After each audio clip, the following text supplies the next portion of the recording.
Waziri wa mambo ya nje wa Iran, Abbas Araghchi, amesema kuwa taifa lake halitarejea kwenye mazungumzo ya nyuklia na Marekani hadi pale Washington itakapositisha vitisho vya kijeshi dhidi ya Tehran.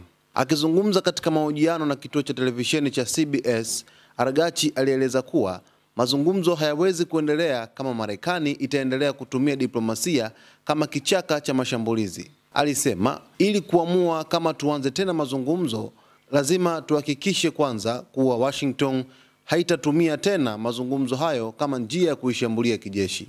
Hata hivyo, alisisitiza kuwa milango ya diplomasia bado ipo wazi. Araghchi alitumia nafasi hiyo kueleza msimamo wa Irani kuhusu sekta ya nyuklia, akisema kuwa urutubishaji wa madini ya nyuklia ni sekta ya kisayansi na kiteknolojia ambayo haiwezi kufutwa na mabomu.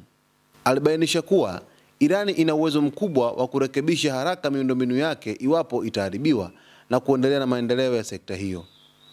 Nukuu yake ilisema, teknolojia ya urutubishaji ni maarifa ya kisayansi.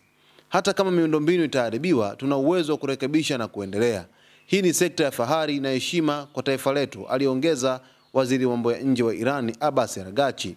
Waziri huyo pia aligusia historia ya Iran katika kujilinda dhidi ya mashambulizi, akisema kuwa wananchi wa Iran hawawezi kulegeza msimamo wao kutokana na changamoto za vita vilivyolazimishwa.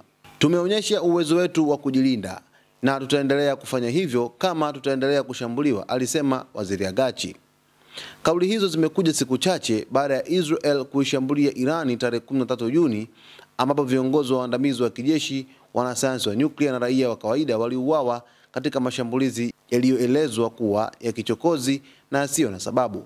Zaidi ya wiki moja baadaye, Marekani nayo ilianzisha mashambulizi dhidi ya vituo vitatu vya nyuklia vya Iran, kitendo kilichoelezwa na Iran kuwa ni ukiukwaji wa wazi wa mkataba wa Umoja wa Mataifa, sheria za kimataifa na mkataba wa kimataifa wa kudhibiti uenezaji wa silaha za nyuklia NPT. Katika hatua ya kujibu, Iran ilitekeleza mashambulizi dhidi ya maeneo ya kimkakati katika ardhi zinazokaliwa na mabavu za Israel, ambazo ni kituo pamoja na kituo kikubwa cha kijeshi cha Marekani cha Al Udeid kilichopo nchini Qatar.